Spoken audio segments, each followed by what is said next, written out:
We can start. Hello, everyone. Good evening from another event in the Global Entrepreneurship Week.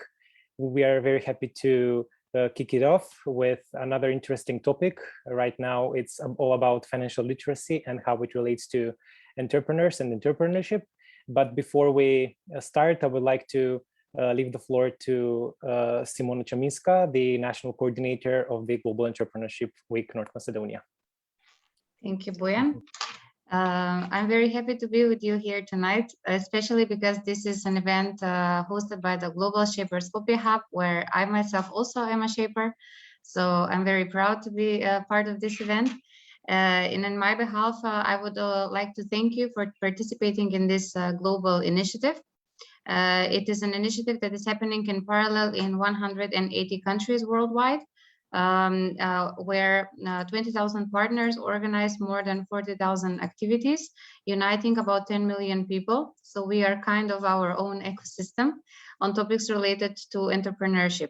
So within this week, we are tackling lots of entrepreneurial topics, such as entrepreneurial education, public policy creation, then inclusion, smart money, etc. And one of the great topics that we are addressing is precisely with you, with Global Shapers Skopje Hub, about importance of financial literacy for entrepreneurs, especially in COVID time. So you will be giving something that is of great value for the whole week. I would sincerely like to thank you for participating in this initiative, also in a cooperation with other hub, for which we have Nayeli here with us, and to officially open the event and give you back the floor. So to everyone, thank you for joining. Please also follow the rest of the event and enjoy this one. Thanks, Bojan, and please take it over. Thank you very much, Simona, for you and to the entire GEW team for really bringing this amazing initiative to our country and for championing entrepreneurship all of these years. So thank you, everyone. Thank you again for inviting us, and we're very happy to be a part of this year's Global Entrepreneurship Week.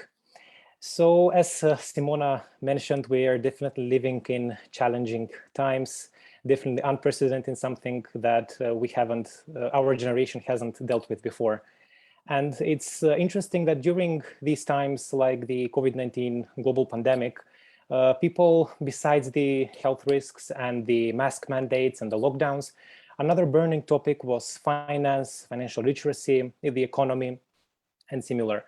And it's interesting that during these times, people focus primarily on this. One of the key factors, I believe, was that in the previous year, a lot of people, also young people, were left without their jobs, their income were shortened, or they become scarce. So that was one of the, I think, incentives for bringing financial literacy again in the focus and the mainstream topics of countries all over the world. And it's interesting that when we look back on the brief history of financial literacy, all of it maybe in the more developed and advanced world. Here we think of the Western Europe, maybe the United States. People have been talking about financial literacy for a very long time. Maybe this has been traced back to the 19th century, then the 20th century.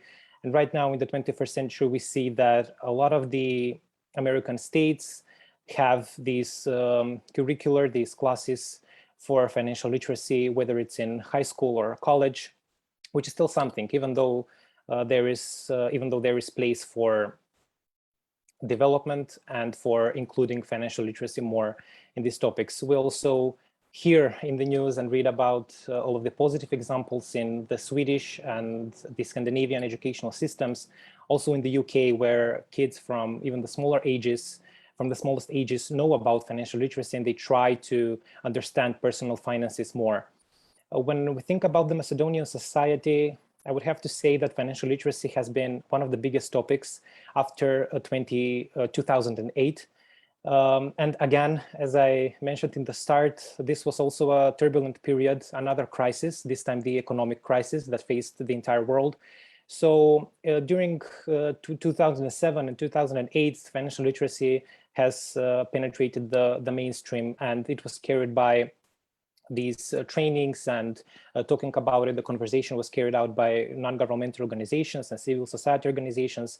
But right now we have to address that there has been great development in this field, especially carried by the efforts of the National Bank of the Republic of North Macedonia, who have really embraced financial education. They are partnering with civil society organizations, including Skopje Hub, to educate youth more about topics related to finance and the world of finance, including one of the latest achievements was the strategy for financial literacy, which Global Shapers Skopje Hub was also a part of drafting it and commenting on it so that it can be published and available for the Macedonian public.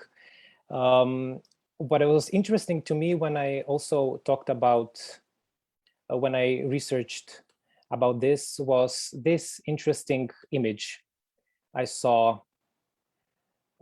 in the news. I think that it was mainly on the New Yorker. It really presents the two dinosaurs who see that the Earth will be destroyed, but they think about, oh no, the economy, which basically reinforces that whatever happens, the economy really is something that we should all focus about. So before we jump ahead of ourselves, I think that we should address and talk about what really is financial literacy and what that means for young people and for everyone who wants to find out more about it. So some experts say that it's a blend of knowledge for personal finances, knowing how to handle your personal finances and understand these financial concepts and topics like inflation, wages, and similar. Also, other experts highlight that besides knowledge, of great importance to a financially literate person is how the behavior and the experience, so how these understood concepts are actually achieved. So they define financial literacy as knowing the different and versatile financial products and understanding finances in order to make informed decisions and to achieve financial well-being and financial freedom. What we can basically drive or get from that is that money isn't the end goal. But what matters at the end of the day is to achieve financial freedom. So when we talk about financial literacy, we don't necessarily mean about money and how much money you have in your pocket. Yes, that's very important, but not as the ultimate goal. It's what you do with this money and how you achieve your goals. So to maybe train your fingertips, or you can chime in and turn on your mic so you can tell us what was one of your goals that the money can help you with. So maybe if you have 100,000 euros in your pocket right now, what goal would you use it to achieve it?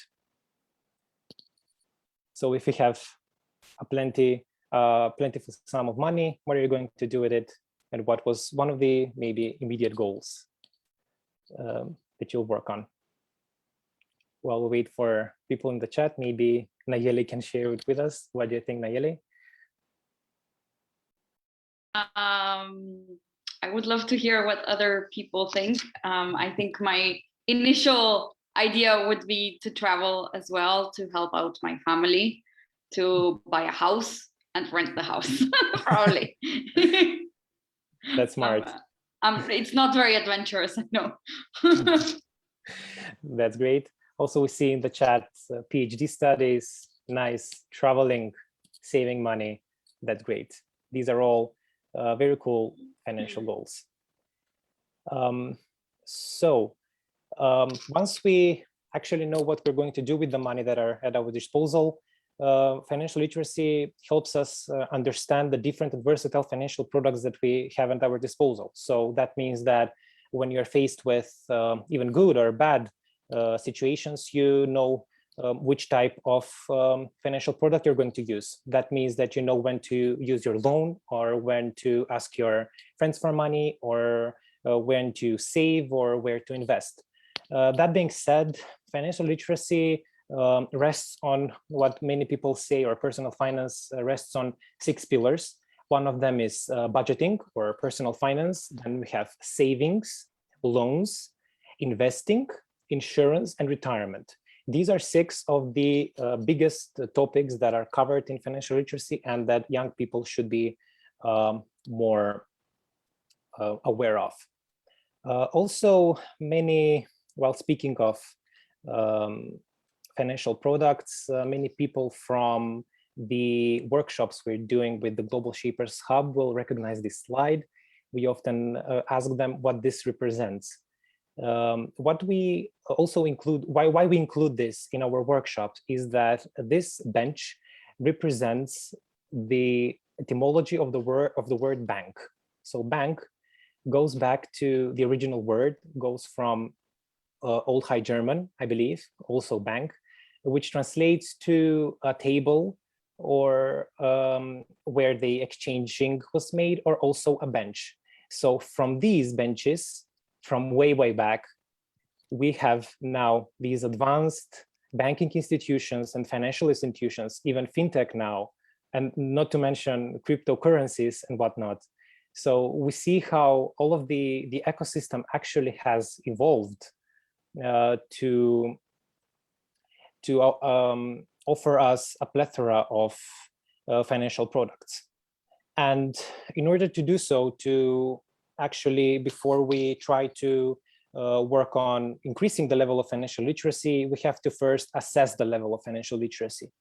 So what do you think? When was the first global international multitask measuring of financial literacy? When do you think that was? Please write us in the chat, or don't be afraid to join us and with your mic. So we're here to learn from each other. So don't worry if you mess it up. We just want to just see, when do you think financial literacy has been taught and how long? I'm sorry, when it's starting? Like to learn, or because I didn't understand. Yeah, when the first global assessment of financial literacy took place. So we all know the PISA testing, and this was a similar test to assess the global level of financial literacy. This was a global effort. And when do you think that was? This will really help us to bring into perspective what we're talking about. When did the testing took place? Which year? Don't be afraid if you mess it up.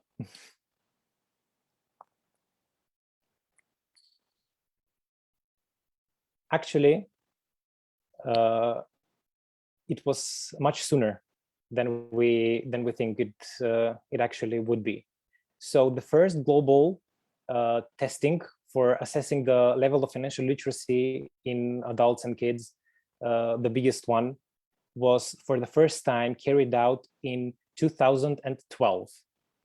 So all of those Egyptians built the pyramids, emperors, medieval times, presidents, they have all been talking about money, but it took 21st to 21 centuries to actually carry out a global assessment of the level of financial literacy among people. And this actually speaks a lot about how countries right now take this initiative and try to work as much as possible on this topic. Related to the level of financial literacy, I would explain that, share with you some data that, according to the publications, the annual publications of the OECD, who measure financial literacy in adults, in the European countries, in the countries of the European Union, the level of financial literacy is around 64%. In the OECD countries, the average is slightly higher by 1%, so it's 65%. But in the Macedonian society, so Macedonian adults, their level of financial literacy is 56%. So way lower than the average of the OECD countries. Also, this is very much in line with what Eastern European countries are facing. So even though progress has been made in this field, there is still so much left to be done. And that's why, as we mentioned, civil society organizations, including Global Shapers, have been really taking up this mantle to teach young people more about these topics, about what financial literacy means. So basically what we did was we organized a couple of first workshops for raising the public awareness. I also see Irvan here, he from Bangkok, he really helped us transfer his Smart Money Talks initiative to Skopje Hub and to Skopje. So really Skopje youth embraced this and they attended in great numbers. And after that, we collaborated with the National Bank so that we got the needed capacity building, and they told us really and helped us, supported us to understand what we should focus on and the topics that are pressing right now. And then we organized trainings, and right now the most recent ones, the summer school for financial literacy, which ended a couple of weeks ago. We're very happy about it, and that's why we wanted to share exclusive data from it so that you can see what we were actually doing. Here it is.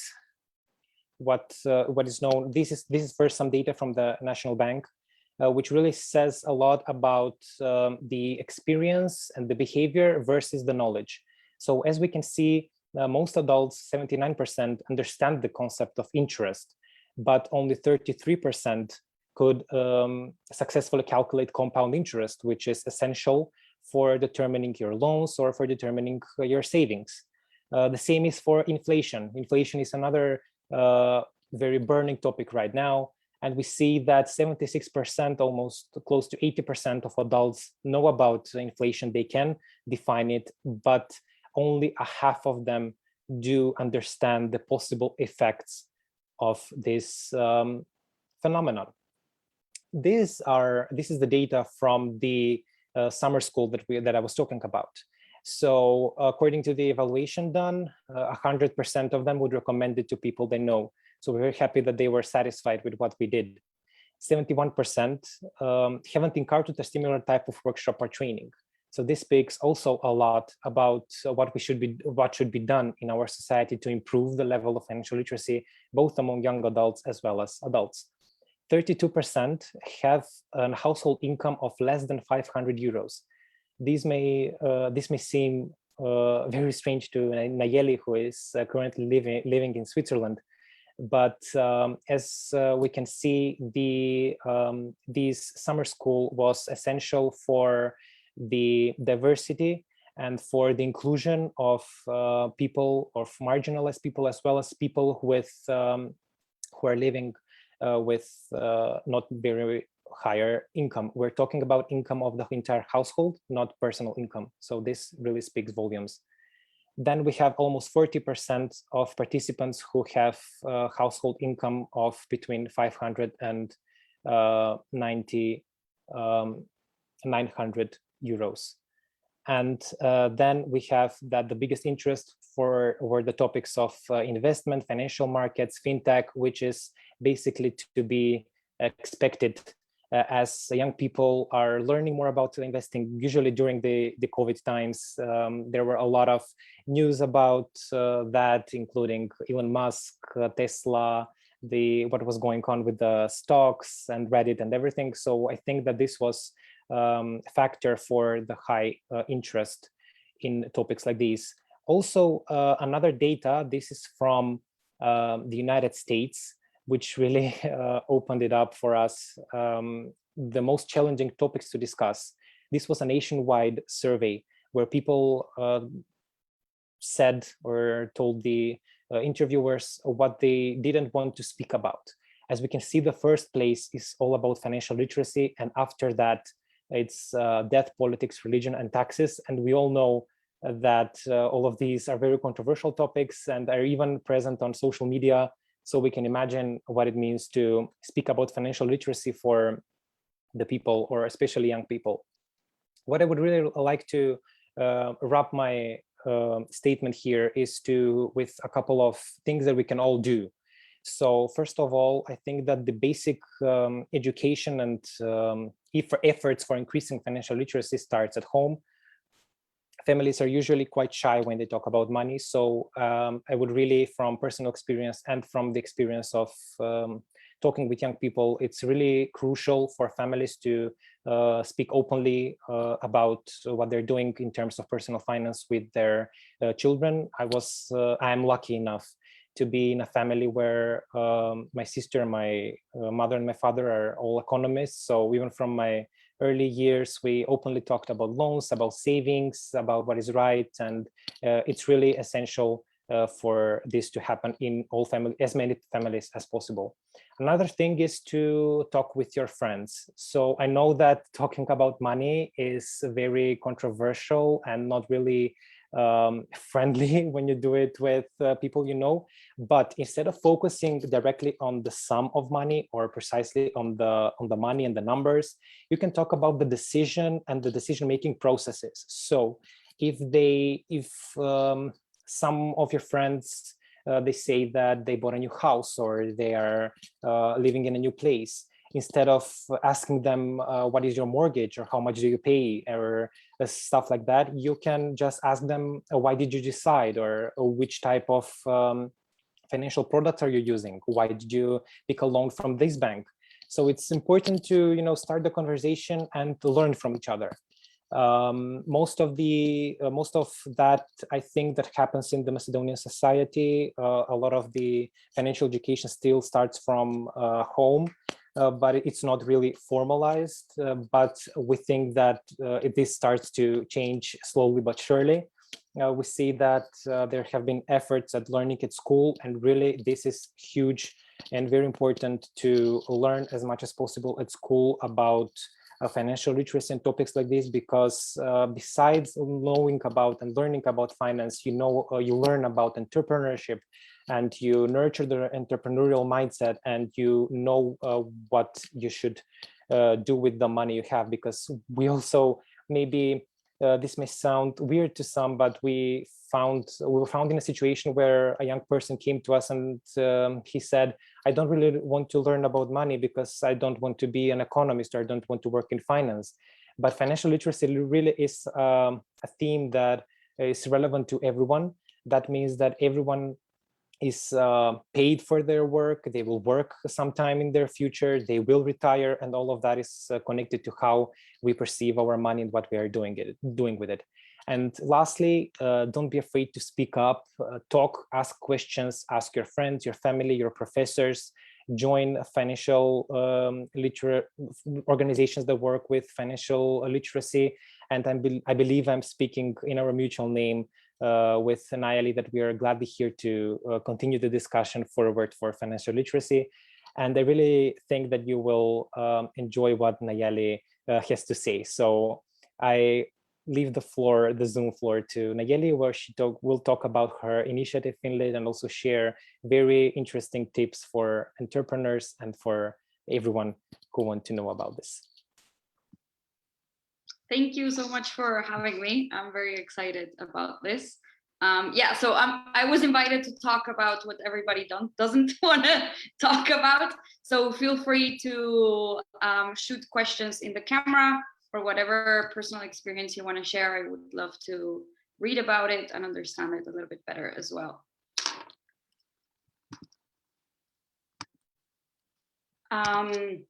Okay, so my name is Nayeli Kunz. I am half Swiss, half Mexican. My parents and most of my family lives in Mexico. I grew up most of my life in Mexico. This is why I have a more Spanish accent than a German one. And I studied international relations, and I did an MBA in Geneva. And I've been working since 2016 already in the banking industry. One of my first jobs coming out of the MBA was in sustainability and finance investing at the United Nations. And after that, I moved on to private banking, and I worked at JP Morgan. I specialized in anti-money laundering. And when I started looking into rich people's finances, I was like, whoa. So I think my entrepreneurship side and shaper side kicked a little bit in. And I started a project called Finlit to teach financial literacy to young kids. We actually piloted in Geneva in a couple of schools. And then once I moved to Mexico, it kind of became my passion project. So the little startup, little company grew. At some point, we were around 8 people. We gave 250 workshops. From schools, we moved on to teach financial literacy in wellness programs to companies. We had a financial model where we would allow companies to pay a little bit after a certain revenue, a little bit higher fee, and with that surplus, give free financial literacy workshops for communities, for entrepreneurs. And this is kind of where I come in. Yes, so I have a couple of questions for you now that Bojan gave such a wonderful introduction about financial literacy and how the Macedonian landscape looks for you guys. So how many of you can maybe just write it in the comment section or the chat. How many of you have a credit card?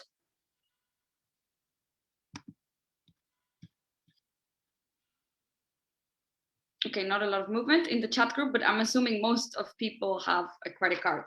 So the people that do have credit cards or know how they work, how many of you know your current compound or interest rate?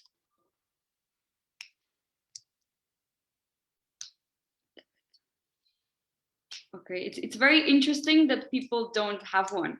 I grew up in Mexico, where it's a very capitalist, pushy American culture. So people use credit cards to pay the other one. And it's been a huge financial problem to understand how loans work and the difference between a credit card and a debit card. Credit cards aren't a bad thing if you know how to use them.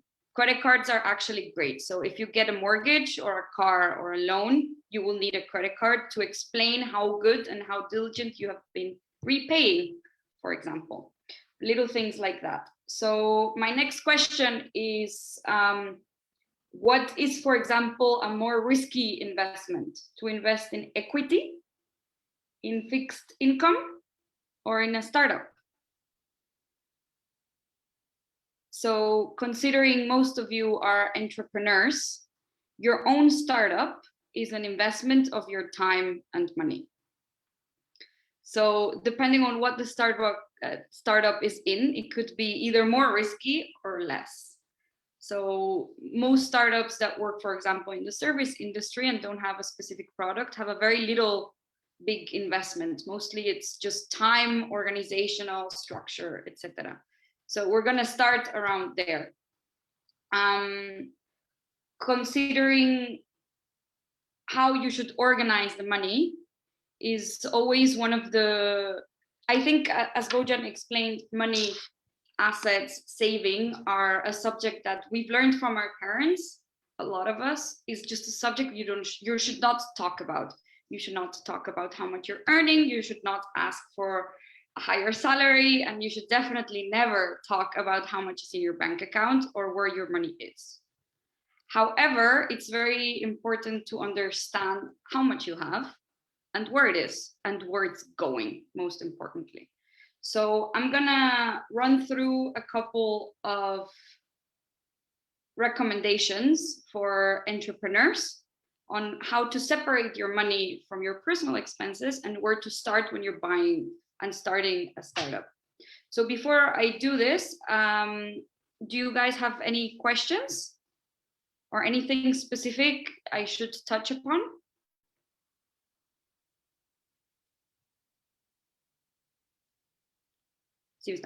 Okay, so the first recommendation is to organize your personal money. So if you have an income of, I don't know, $1,000, you're gonna put in a notebook how much your full income is after tax, and you're gonna divide that into 3. So you're gonna have 333 on each little stock, and you're gonna try to understand and divide those 3 into 3 different labels. One is fixed expenses. Your fixed expenses are your rent, your phone, your internet, heating, gas, water, etc. Your second little stack is going to be variable expenses. So if you eat out a lot, a variable expense is food.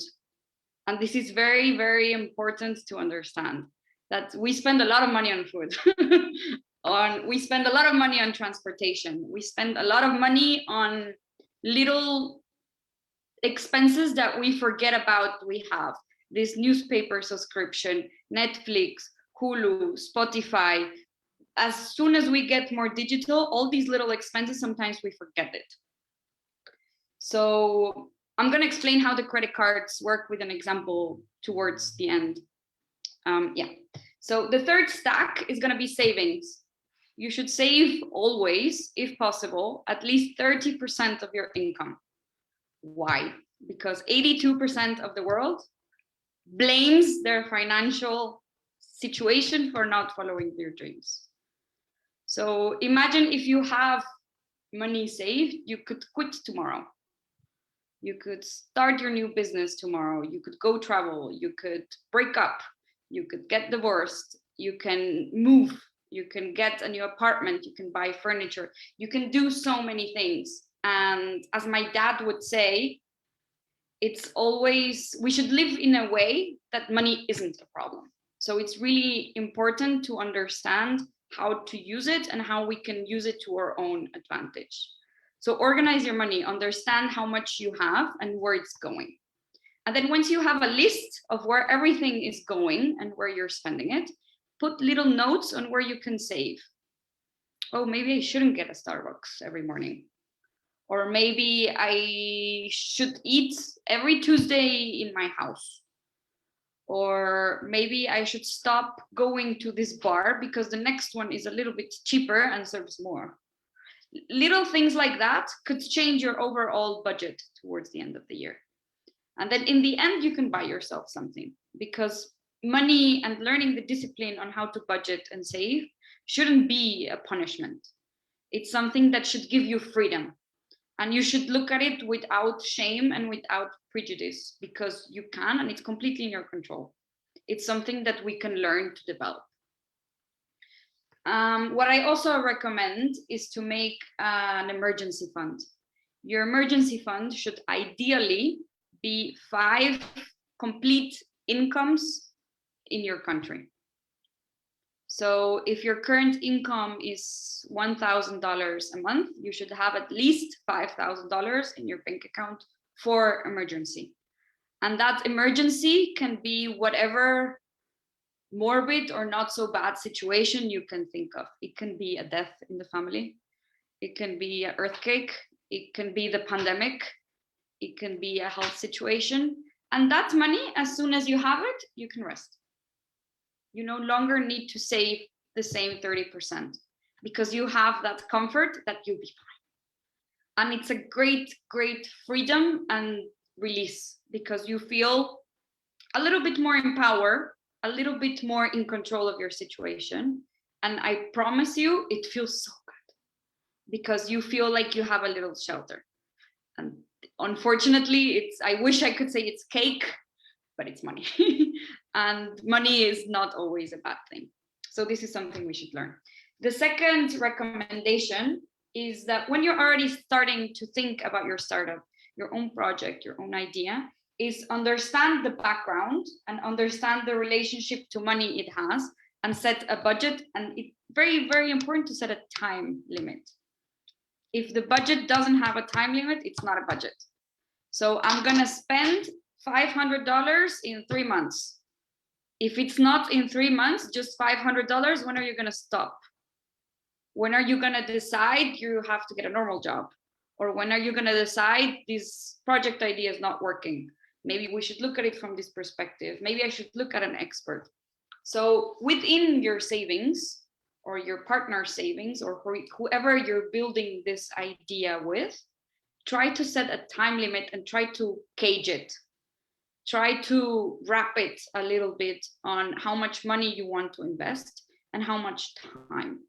Because even though sometimes we feel very young and feel time is unlimited, money is unfortunately not. And I think in the pandemic, we've all been strained along through very hard situations of health, of getting expensive doctors, of not being able to travel or having been forced to travel on conditions we're usually not in. So it's very important to understand how much money you're available and comfortable to save. Because below and above that budget, there is a little comfort level which you're comfortable with.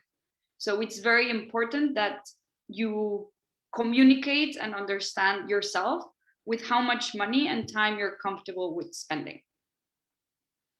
Okay. The third one is, this is maybe a little bit annoying for a lot of people, but we need to get into the habit of recording every single expense, at least for 2 months, for your startup and for your own, and keep separate booklets. One is your Starbucks in the morning, and a very different one is if you buy a laptop for you to work on your startup. Or a very different one is if you pay a marketing engineer to make you a logo. So you should try to keep separate booklets. Try to make a schedule. Try to organize your working life and your personal life. Because I think once you get into the entrepreneurship space, it's very easy to dwell from one space to the other, or just quickly send an email or quickly do that. So be very honest with yourself where your energy goes towards and where your money goes towards, and try to record every single expense. I think with time, there's something that entrepreneurs or people that start your business, because at some point it's not an entrepreneur nor a startup anymore, it's a company. You've made it. And I think it's very important also that we're honest with ourselves with how much time we're spending and how much our time is worth. And this is something we don't really like to hear, but a lawyer will tell you straight as soon as you enter and breathe their expensive air of the lawyer office, that they will charge you $200 an hour. Or I don't know, in Switzerland, it's 600 francs an hour. That's how much a lawyer makes. So how much is worth your own time? Maybe it's just $2, maybe it's $5, maybe it's 10. Maybe you're comfortable with not earning anything for the first 3 months. But try to put yourself a time limit and try to understand the relationship between time, effort, and money. Because in the end, if you go to work in a bank, in a beauty shop, in a retail company, in a factory, you're gonna get paid by the hour and by the day. And it's important that us as entrepreneurs value our time and money as well. Because even if you're working for yourself, you need to reward yourself as well. So those are my 3 most important recommendations. I think it's very important to be honest when we reach our limit as well of time and money. And I think it's extremely difficult, but it's a habit to learn to say it. And I think it's really important you're not scared, because money isn't dirty. It's not a horrible thing. And doing a new project, a new idea, entrepreneurship gives you so much freedom. So don't sacrifice your own mental health, your own mental peace, your own finances, that in that regard. It's important we're honest with ourselves of how far we want to go and what goals we have and how achievable and realistic they are. Yeah, so I think that is a little bit of a summary of it. Bojan, do you have anything more I should mention, or would you like to add something? Definitely, I definitely agree with you and everything you said. And I really especially liked that you talked about financial freedom and money being a good thing rather than something that is bad and should be not talked about. And I really also, I wanted to mention that what I've seen a lot of educators, financial literacy educators, they're, or people, when they speak about money, they usually blame themselves, or, oh no, I didn't save that $10, so I'm way beyond my budget. What am I going to do now? And yes, financial literacy is one of the things that contribute to financial well-being, but then it's also your salary. And let's not forget some phenomena like generational wealth and gender pay gap. So when we see about, and when we read about Elon Musk and people who are really successful entrepreneurs, we don't know their entire background. So it's easy for a person who comes from a very rich family to experiment and to join a startup. But it's very different from an individual, an average Joe, if you like, to start a business. And it's very different when how they think about money. And I really liked your points about it. There's a very interesting question by Miroslav in the chat. If you have to choose where to spend basic money, either for personal needs or startup needs, what is better and how to handle it? What do you think, Naeli? It really depends on the example. I think if you're talking about basic needs, I think your personal come before your startup. I think that if you're personally not well, your startup will not thrive. So this is my personal way of saying it. If you're sleep deprived, if you're in debt, if your mother is sick, if you're not comfortable in your living situation, if you don't have enough food, even if your startup is thriving, your personal mental health and physical health might decline. So I think it's always a trade-off that we need to make as entrepreneurs. So I would suggest that whatever example, for example, Miroslav has, you try to put it in a balance. What is more risky if I don't do it? So imagine you have, for example, pay rent, which is a basic need, or I don't know, buy a new laptop for your startup. If you don't have where to live, there's no laptop. What are you going to do with the laptop? Okay, so try to understand what will stop you if you don't do it and go from there. Try to see your own risk and where is the less risk and go with that. I hope that kind of understands your answer. That's great. So while we wait for more questions, one of the things that when I read about financial education, financial literacy, especially in schools, because this is where the future entrepreneurs start their careers and their learning paths. So what do you think, what is better, to include financial literacy in subjects like mathematics or to have it as a separate subject?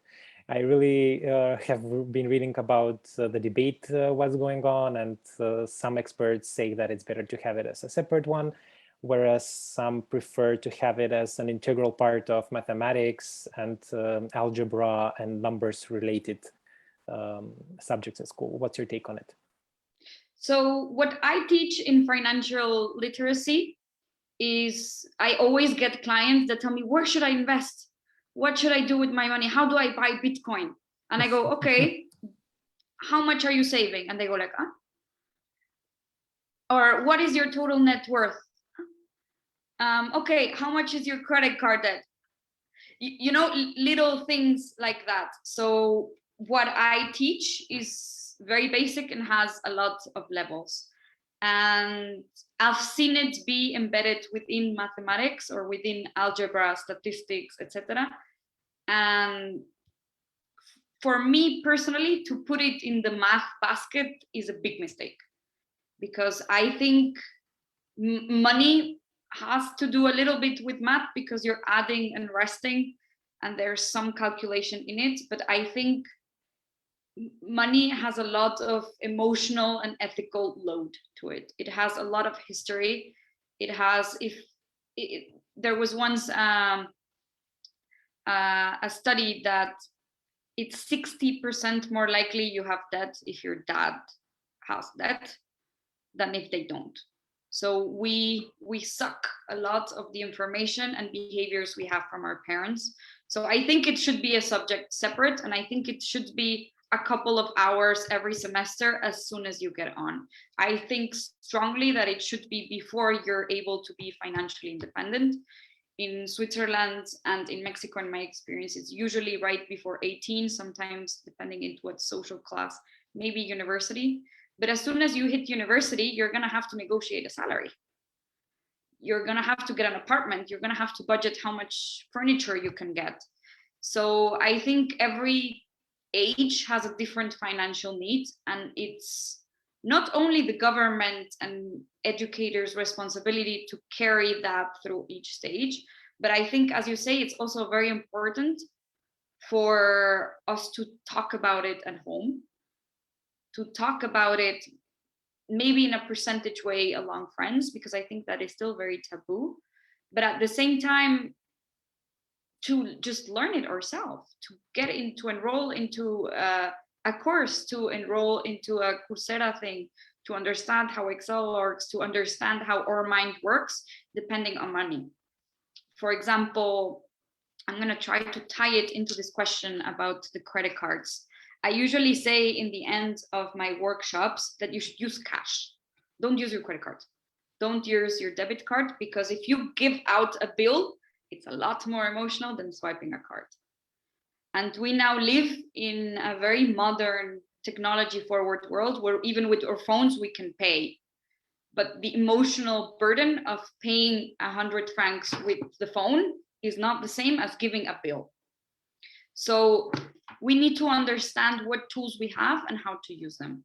So for example, a debit card is where your salary usually comes in, and a debit card is money you own.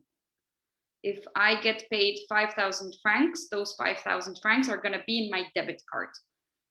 But if that same account has also a credit card and I spend 6,000, 1,000 are on credit. If I pay those 1,000 that same month, I will not pay an interest rate of, in Switzerland, it's 12%, so it's astronomical. In Mexico, there are some that are around 40%, especially in low-income communities. So it's very, very important to understand how interest rates work and how much we're paying if we don't finish paying our credit card.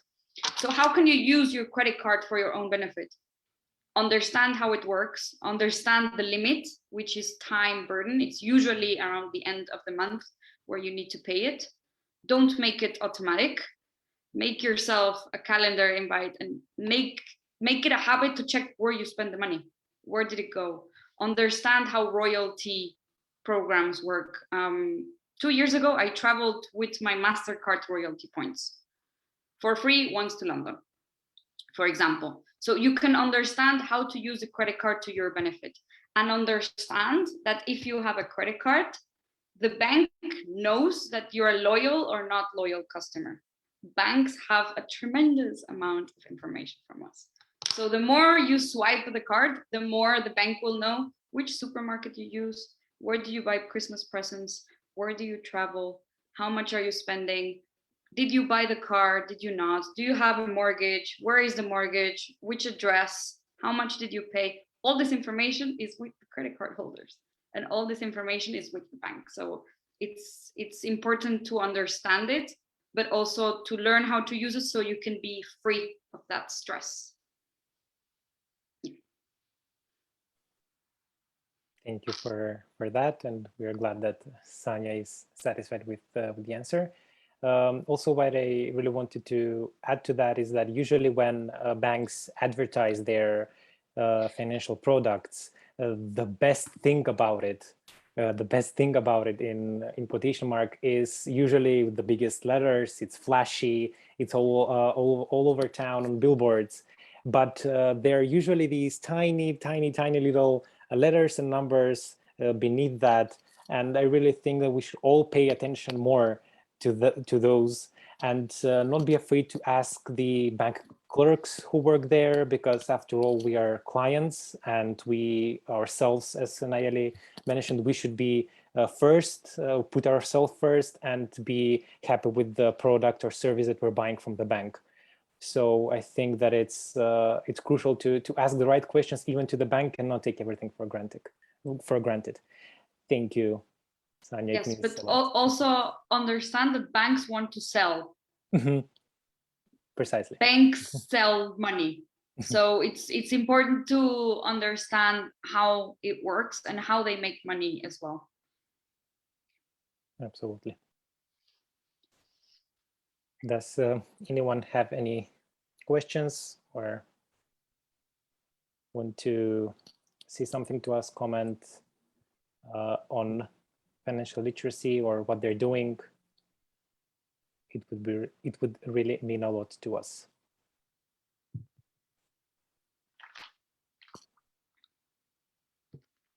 Maybe someone wants to share what kind of startup idea they have or how they've been going around their own experience with money, with their startup, with their businesses, or with their business partners.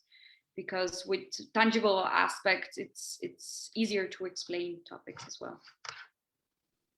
Yeah, just to after during the type during the attendance type, we have a question. Can you share some easy and quick tips on how to plan our funds and save more money every month?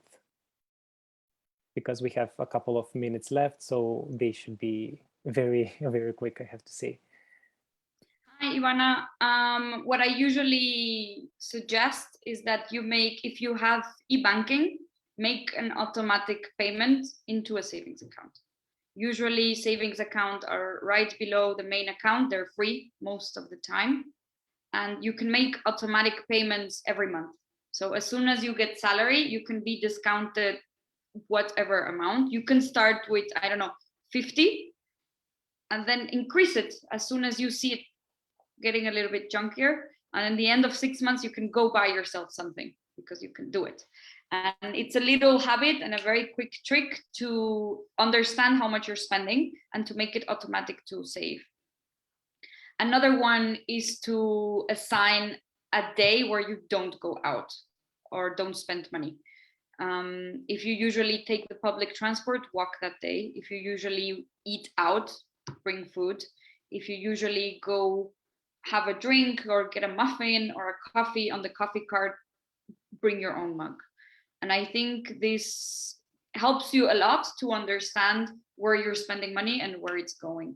So it sometimes usually really does the trick.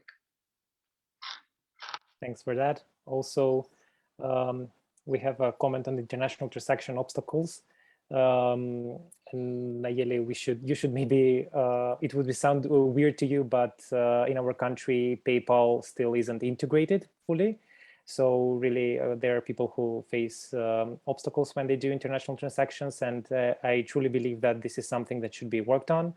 As we know, change takes a bit of time. Recently, there has been changes to the law where domestic individuals can invest in foreign exchange markets. So that is something that was really cheered here, but this is definitely a topic and something that should be addressed regarding international transactions. Yeah, I think it's really important as the world becomes more international and more, the borders become a little bit blurrier. So I think it's crucial to push national banks and banks in general that there is this need from youth, not just older people.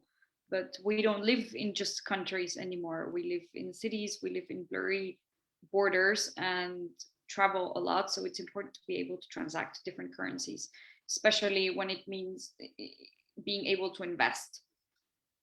For example, it's important for the national growth. It's important for small business development as well. And I think it's just important for development in general. So it's definitely treaties and policies that should change with that.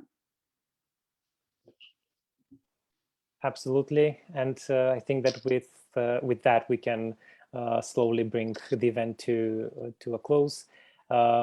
It really means a lot to us, your comments and your questions and your attention. I really had a great time and I learned something new always from individuals like Nayeli who really who are real financial literacy advocates, as she likes to say, and as I myself am. Thank you to Simona, Blagica, Christian, the entire Startup Macedonia crew team for organizing this event and the entire entrepreneurship week. I would really, from my side, good evening to everyone. Thank you, Bojan. Thank you, Nelly, especially for your very nice workshop. Hopefully you will inspire more and more young people to read more about financial literacy and actually make meaningful changes in their portfolios, financial portfolios, of course. So thanks a lot for this great time with you. And I would like to invite you, if you are in the mood, to also join the next meeting that starts in 5 minutes with an entrepreneur. Thank you so much for having me, and thank you for the audience being so engaging and for inviting me.